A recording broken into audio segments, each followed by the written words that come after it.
Hello and welcome everyone. आपका इस BSc ज्ञान सागर में भरपूर स्वागत है। तो हम लोग पढ़ रहे थे बीएससी फर्स्ट सेमेस्टर में जूलॉजी का यूनिट 4। यह टॉपिक हमारे जूलॉजी यूनिट 4 का लास्ट टॉपिक है, जिसका अध्ययन आज हम करेंगे। इसके बाद हम केमिस्ट्री की तरफ आगे बढ़ेंगे।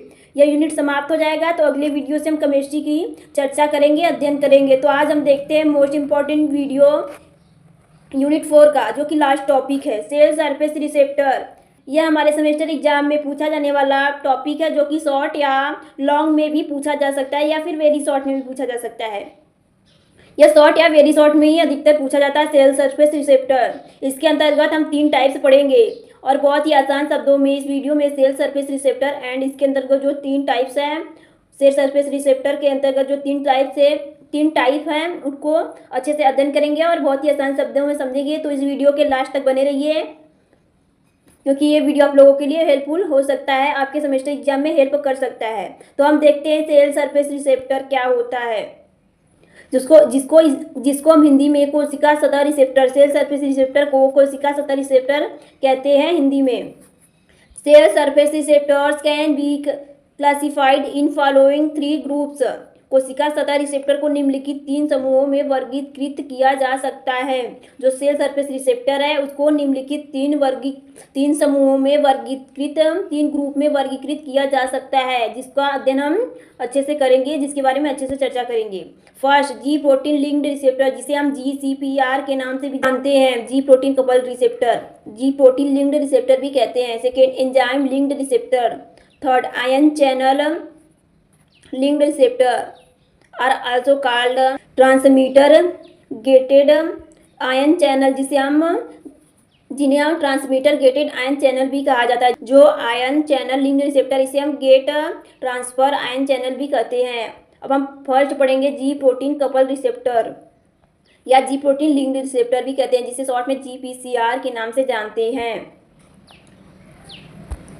The G protein linked receptors are coupled to target enzyme or ion channels in the plasma membrane through trimeric alpha beta gamma GTP binding proteins called G protein। G protein में बताया गया है कि G protein से जुड़े receptor plasma झिल्ली में अपने लक्ष्य एंजाइम या आयन चैनल से trimeric alpha beta gamma GTP binding protein माध्यम से जुड़े होते हैं। यहाँ बताया गया है कि जो जी प्रोटीन होते हैं वह प्लाज्मा मेम्ब्रेन में अपने लक्ष्य एंजाइम, जो उसके लक्ष्य एंजाइम आयन चैनल होते हैं, ट्राइमेरिक आयन चैनल होते हैं प्लाज्मा मेम्ब्रेन के अल्फा बीटा गामा, उनसे जीटीपी बाइंडिंग प्रोटीन से जुड़ता है। जो जीटीपी होता है वो बाइंडिंग प्रोटीन से जुड़ता है वहाँ पे, जिसे हम जी प्रोटीन कहते हैं। जो प्लाज्मा मेम्ब्रेन होता है वह अपने लक्ष्य एंजाइम आयन चैनल से ट्राइमेरिक, क्योंकि जो प्लाज्मा मेम्ब्रेन उसी पर रिसेप्टर लगे होते हैं, जिसे हम ट्राइमेरिक अल्फा बीटा जो होते हैं वो जीटीपी से बाइंडिंग करते हैं और प्रोटीन माध्यम से जुड़ जाते हैं, प्रोटीन के माध्यम से जुड़ जाते हैं बाइंडिंग करने के बाद। When a ligand binds to a G protein linked receptor, the latter undergoes a conformational change involving the trimeric alpha beta gamma G protein with associated GTP to bind to this receptor।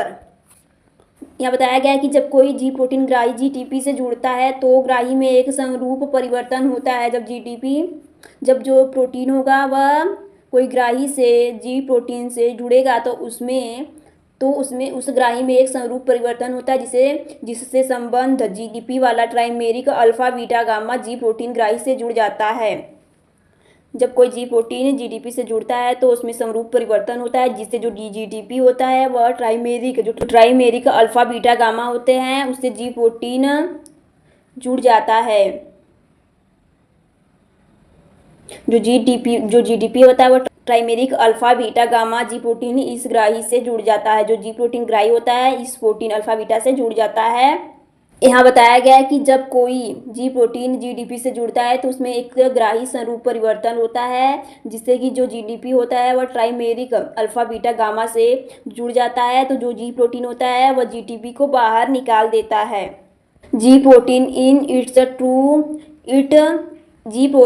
It's turn when associated with the receptor eject its GDP and replace it with GTP। और यहाँ बताया गया है कि इससे जी protein 2 इकाइयों में divide हो जाता है। यहाँ बताया गया है कि जो जीडीपी है उसको बाहर निकाल दिया जाता है। यहाँ कहने का अर्थ है कि जो जीडीपी होता है उसको बाहर निकाल दिया जाता है और जो जीटीपी होता है उसका स्थान ले लेता है जीडीपी का। जो जीडीपी है वो जीटीपी में चेंज हो जाता है। एक अर्थ है कि जो जी प्रोटीन है वो जीडीपी को बाहर निकाल देगा और उसका स्थान जो होगा जीटीपी ले लेता है। जीटीपी में चेंज हो जाता है। This leads to dissociation of G protein into two units, beta gamma, and with GTP the later alpha GTP diffuse away from the receptor and delivers the message to the target enzyme or ion channel। और यहाँ बताया गया है कि इससे जो जी protein 2 इकाइयों में डिवाइड हो जाता है, बढ़ जाता है। जो जीडीपी उसका स्थान जीटीपी ले लेता है। उसके बाद जो इससे जो जी प्रोटीन 2 इकाइयों में डिवाइड हो जाता है, एक बीटा एंड गामा में, एक अल्फा में। यहाँ देख सकते हैं बीटा गामा में डिवाइड हो रहा है और उसके बाद अल्फा में, जो कि जीटीपी एक बीटा गामा में और एक जीटीपी अल्फा में विखंडित हो जाता है। और यहाँ बताया गया है कि अल्फा जीटीपी ग्राही से दूर विसरित हो जाता है। जो बीटा गामा वह एक साथ रहेंगे और जो अल्फा जीटीपी है वह ग्राही से दूर हो जाता है। जो ग्राही होता है उससे दूर हो जाता है और संदेश के लक्ष्य एंजाइम या आयन चैनल तक पहुँचता है। जो कि लक्ष्य एंजाइम या आयन चैनल होते हैं वहाँ तक अल्फा पहुँच जाता है। जो मैसेज चैनल होते हैं, आयन चैनल होते हैं, वहाँ तक पहुँच जाते हैं। अल्फा जो होता है वह आयन और एंजाइम तक पहुँच जाते हैं, आयन चैनल तक पहुँच जाता है। The GTP is now hydrolysed and G protein returns to its original trimeric form with associated GTP for the discovery of G protein. The Nobel prize in medicine for the year 1994 was awarded to Martin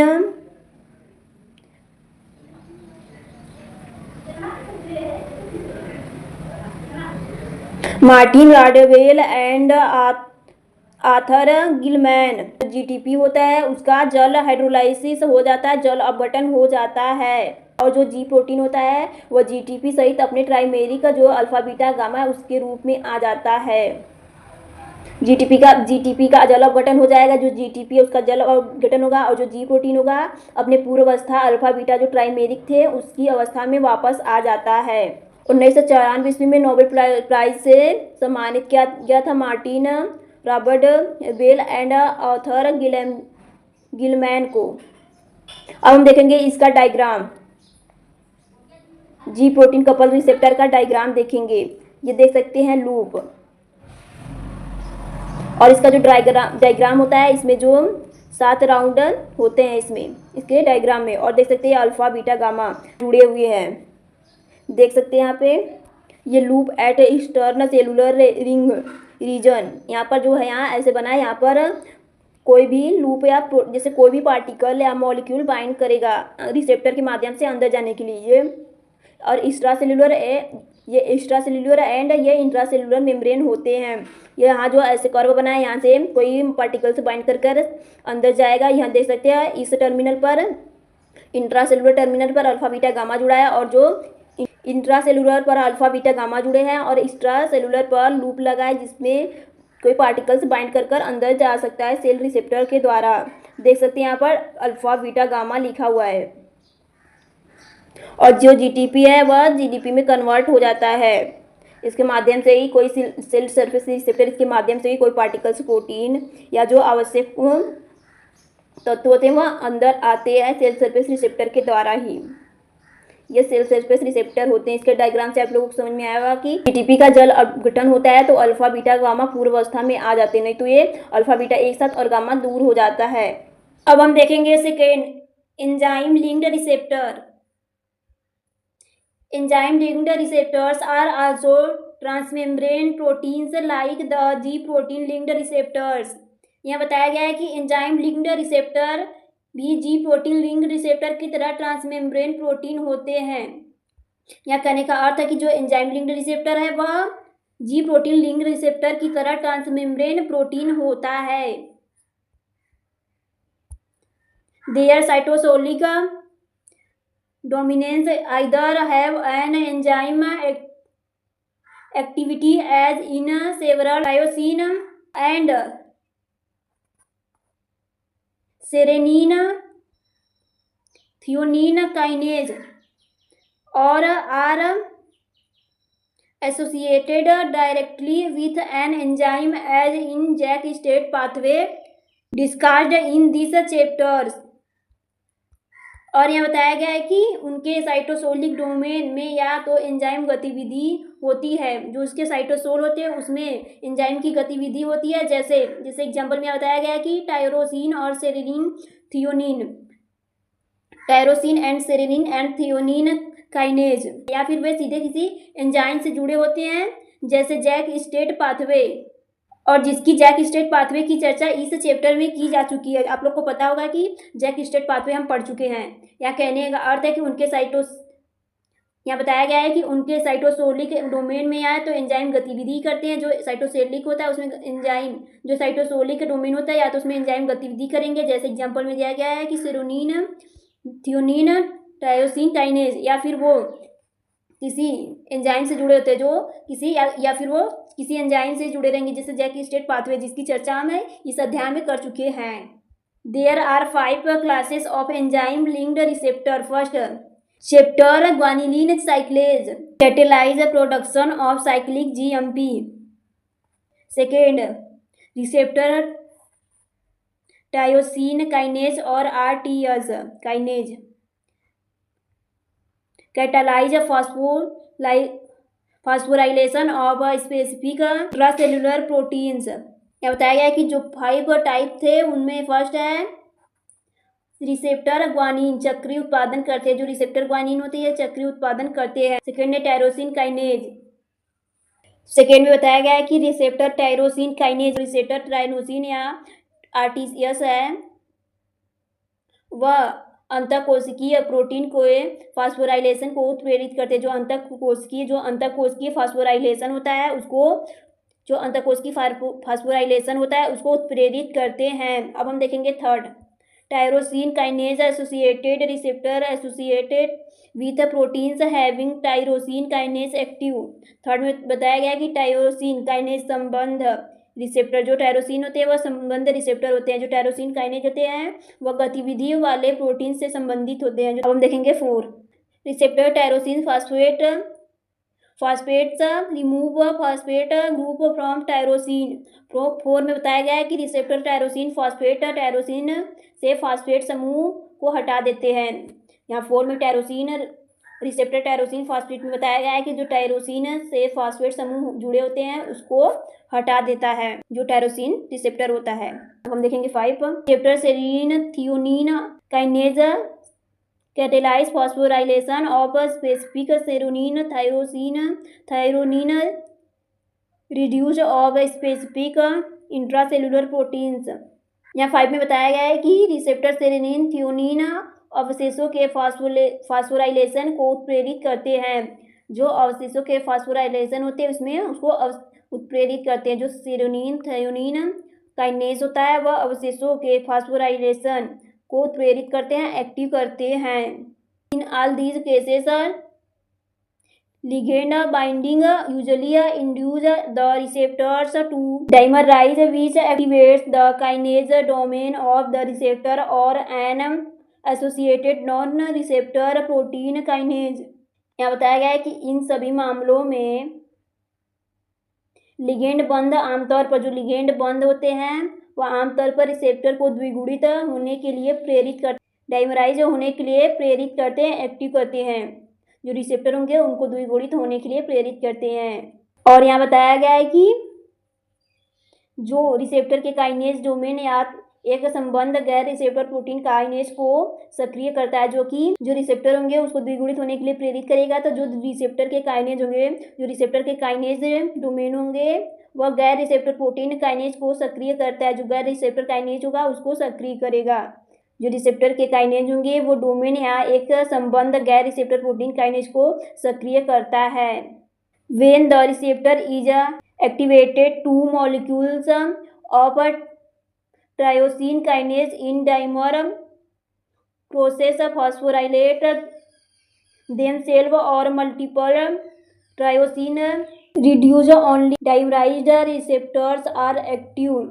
यहाँ बताया गया कि receptor सक्रिय होता है तो एक द्विगुणित जो रिसेप्टर होगा वह सक्रिय होगा तो एक द्विगुणित में एक टायरोसिन, जब रिसेप्टर एक्टिव होगा तो द्विगुणित में एक टायरोसिन काइनेज के दो अणु स्वयं या कई टायरोसिन स्वयं या मैनी कई टायरोसिन अवशेषों को क्रॉस फास्फेट करता है, क्रॉस फास्फोराइलेशन करता है या कई टायरोसिन अवशेषों को क्रॉस फास्फोराइलेशन करते हैं।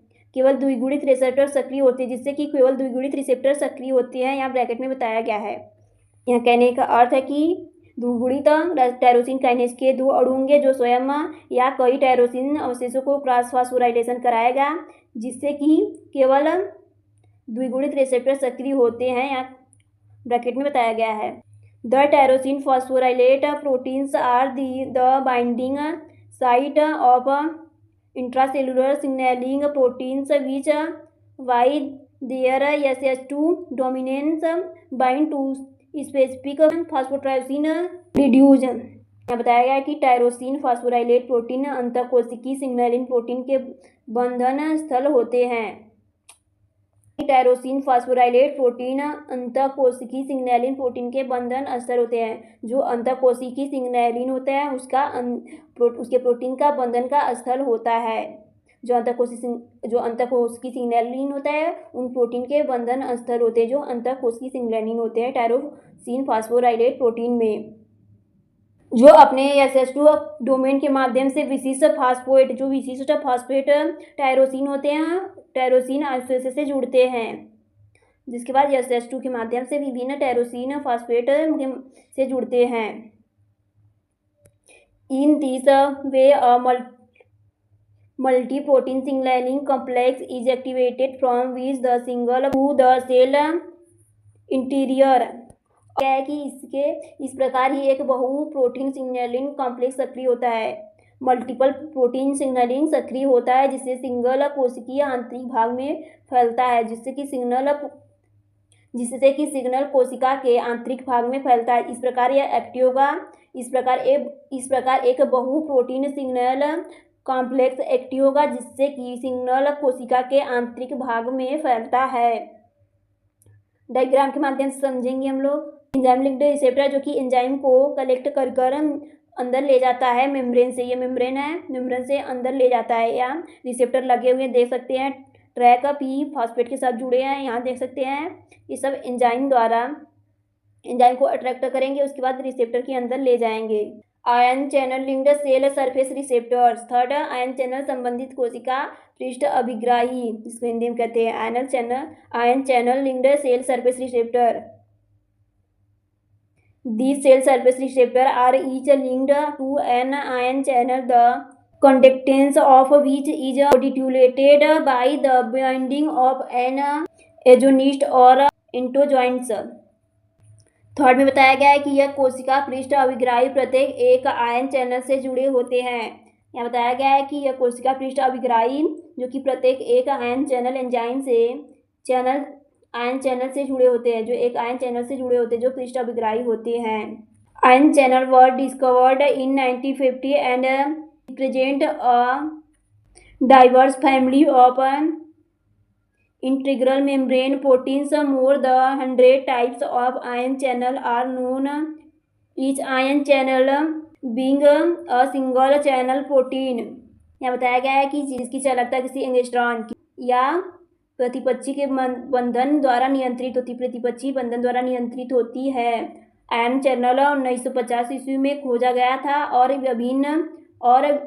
अभिन्न झिल्ली प्रोटीन के एक विविध परिवार का प्रतिनिधित्व करते हैं, जो कि अभिन्न झिल्ली के प्रोटीन के परिवार का प्रतिनिधित्व करते हैं। 100 से भी अधिक प्रकार के आयन चैनल ज्ञात हैं, जिसमें कि 100 से भी अधिक चैनल ज्ञात हो चुके हैं। जो आयन चैनल होते हैं वो 100 से अधिक ज्ञात हो चुके हैं। प्रत्येक आयन चैनल एकल चैनल प्रोटीन होते हैं। जो प्रत्येक आयन चैनल होते हैं वह एकल प्रोटीन होते हैं। एक एकल चैनल प्रोटीन के बने होते हैं।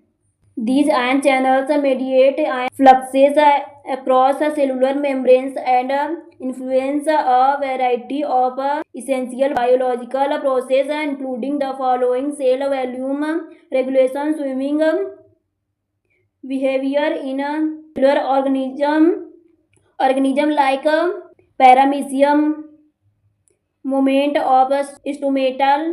यह बताया गया है कि यह चैनल कोशिकीय झिल्ली में आयन प्रवाह की मध्यस्थता करते हैं। जो कोशिका झिल्ली होता है, सेल मेम्ब्रेन होता है, उसमें यह आयन प्रवाह की मध्यस्थता करते हैं और कई आवश्यक जैविक प्रक्रियाओं को प्रभावित करते हैं। जो कई जैविक प्रक्रियाओं को एक्टिव करते हैं। यह कोशिका झिल्ली में आयन प्रवाह की मध्यस्थता करते हैं और यह कई आवश्यक जैविक प्रक्रियाओं को प्रभावित करते हैं। बायोलॉजिकल प्रोसेस को प्रेरित करते हैं, जिनमें निम्नलिखित शामिल हैं। जो एक कोशिकीय जीव होते हैं पैरामीशियम, उसमें तैराकी स्विमिंग व्यवहार को एक्टिव करते हैं। जो पैरामीशियम होते हैं उसमें पैरामीशियम जैसे एक कोशिकीय जीवों में तैराकी व्यवहार को एक्टिव करते हैं। Leaf closing response of mimosa plant, जो मिमोसा पत्ती की प्रक्रिया उसमें जो संकुचन होता है उसको प्रेरित करते हैं। जो पेशी संकुचन होता है मिमोसा के पत्तियों में, उसको एक्टिव करते हैं। जो मिमोसा के पौधे की पत्तियां होती हैं, बंद करने की प्रक्रिया, जो मिमोसा की पत्तियां होती है उसमें बंद करने या खुलने की प्रक्रिया को एक्टिव करते हैं। और मसल्स कंट्रैक्शन, मसल संकुचन में हेल्प करते हैं।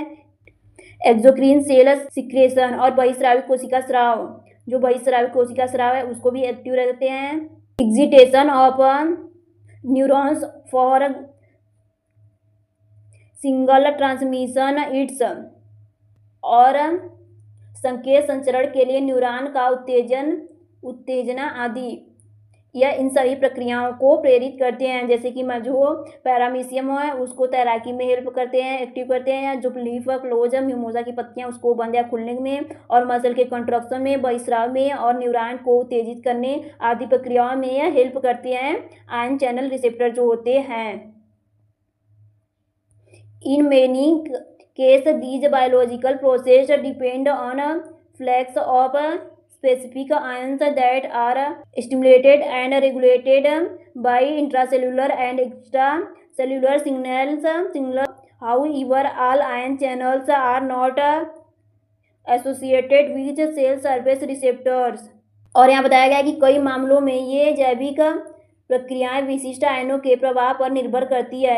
यहाँ बताया गया है कि कई मामलों में यह जैविक प्रक्रिया विशिष्ट आयनों के प्रभाव पर निर्भर करती है। जो यह प्रक्रिया है, यह जैविक प्रक्रिया विशिष्ट आयनों के जो जैविक क्रिया होती है उसमें जो विशिष्ट आयन के प्रभाव पर निर्भर करती है प्रक्रिया, जो कि अंतःकोशिकीय और बाह्य कोशिकीय संकेतों द्वारा उत्तेजित और विनियमित होती है। जो कि इंट्रासेल्युलर और एक्स्ट्रासेल्युलर संकेतों द्वारा उत्तेजित और विनियमित होती है।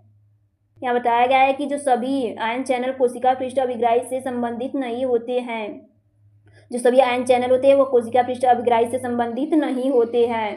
That when associated with receptor these are described as ion channel linked receptor. और 50 जब ये अभिग्राही से संबंधित होते हैं तो इन्हें आयन चैनल संबंध अभिग्राही कहा जाता है। जो 50 होते हैं वह जब अभिग्राही से संबंधित होते हैं तो इन्हें आयन चैनल संबंध अभिग्राही कहा जाता है। In this receptor the receptor previous the stimulate and the use the associated ion channels for single transduction through ion flux. तो ये रिसेप्टर होते हैं या उत्तेजना को समझते हैं और फिर आयन फ्लैक्स के माध्यम से संकेत पारगम्य के लिए संबंध आयन चैनल का उपयोग करते हैं। और इसके बाद जो आयन फ्लक्स के माध्यम से या संकेत पारगम्य के लिए संबंध आयन चैनल का उपयोग करते हैं। जो पारगम्य के लिए संबंध आयन चैनल होते हैं उसका उपयोग करते हैं। अब हम देखेंगे डायग्राम के माध्यम से आयन चैनल रिसेप्टर को समझेंगे। ये देख सकते हैं मॉलिक्यूल है, यह आयन चैनल रिसेप्टर है। देख सकती है आयन चैनल रिसेप्टर, ये चैनल जुड़ा है और यह आयन चैनल रिसेप्टर है। आउटसाइड सेल, ये सेल के आउटसाइड का मेम्ब्रेन है, ये प्लाज्मा मेम्ब्रेन है, यह आउटसाइड है सेल के। ये रिसेप्टर आउटसाइड है जो कि रिसेप्टर के माध्यम से सेल के अंदर जाएंगे। ये रिसेप्टर है, देख सकते हैं रिसेप्टर है और ये मैसेंजर है। इसी के माध्यम से सेल अंदर, इसी के माध्यम से जो मॉलिक्यूल्स होंगे आयन चैनल के रिसेप्टर द्वारा सेल के अंदर ट्रांसफर करते हैं, यहाँ यही बताया गया है। ये सेल के इनर साइड है, देख सकती हैं सेल के इनर साइड है, सेल के आउटर से ये प्लाज्मा मेम्ब्रेन है, ये सेल सरफेस रिसेप्टर लगा है जो कि जिसे आयन चैनल रिसेप्टर कहते हैं। इसमें से मॉलिक्यूल्स अंदर आएंगे। चैनल ओपन, जो चैनल ओपन है चैनल क्लोज, देख सकते हैं इसमें चैनल ओपन है जिससे कि मॉलिक्यूल्स अंदर आ रहा है, इसमें चैनल क्लोज जिससे मॉलिक्यूल अंदर नहीं आ पा रहा है। अगर रिसेप्टर एक्टिव होगा तभी इसमें से चैनल खुलेगा जिससे कि मॉलिक्यूल अंदर आएगा। ये आयन है, देख सकते हैं ये आयन है, ये सब आयन है। और इसमें देख सकते हैं रिसेप्टर जो चैनल लगा है ये मैसेज एक्टिव है, इसीलिए चैनल खुला जिससे कि मॉलिक्यूल जो आयन है अंदर जा पा रहे हैं। तो आज इस वीडियो में इतना ही। आई होप ये वीडियो बहुत ही अच्छे समझ में आया होगा एंड आप लोगों के लिए हेल्पफुल रहा होगा। अगर आप लोगों को स्क्रीनशॉट लेना है तो ले सकते हैं सेल सरफेस रिसेप्टर का। आज हमने देखा 3 टाइप्स के सेल सरफेस रिसेप्टर के बारे में हमने गहन अध्ययन किया आज। तो आज ये हमारा यूनिट 4 समाप्त हो चुका है। अगले वीडियो से आप लोगों को केमिस्ट्री के बारे में वीडियो दिया जाएगा जिसमें कि हम केमिस्ट्री के 4 यूनिट को स्टार्ट करेंगे। तो आज ये यूनिट हमारा समाप्त हो चुका है। कुछ दिनों से हमारा वीडियो नहीं जा पा रहा था, उसके लिए हम क्षमा चाहते हैं। आप लोगों को अब रेगुलर वीडियो दिया जाएगा। कुछ प्रॉब्लम के कारण आप लोगों को वीडियो नहीं दिया जा पा रहा था, तो आज से आप लोगों को रेगुलर वीडियो दिया जाएगा। तो हमारे चैनल पर बने रहिए एंड हमारे चैनल को लाइक एंड सब्सक्राइब करें। अगर आप लोगों को बीएससी फर्स्ट सेमेस्टर की तैयारी करनी है तो हमारे चैनल को लाइक एंड सब्सक्राइब करें एंड अपने दोस्तों को शेयर जरूर करें। तो हमने 3 टाइप के सेल सरफेस रिसेप्टर के बारे में पढ़ा, जिसमें जी प्रोटीन कपल रिसेप्टर था, आयन चैनल रिसेप्टर था, उसके बाद एंजाइम लिंक्ड रिसेप्टर था। इसमें 3 रिसेप्टर के बारे में हमने अध्ययन किया। आई होप ये वीडियो आप लोगों को बहुत ही हेल्पफुल रहा होगा एंड अब बहुत ही अच्छे समझ में आया होगा। अगर आप लोग कोई प्रॉब्लम या समस्या हो रही है तो हमारे कमेंट बॉक्स में कमेंट जरूर करें। तो आज इस वीडियो में इतना ही। Thanks everyone for listening me.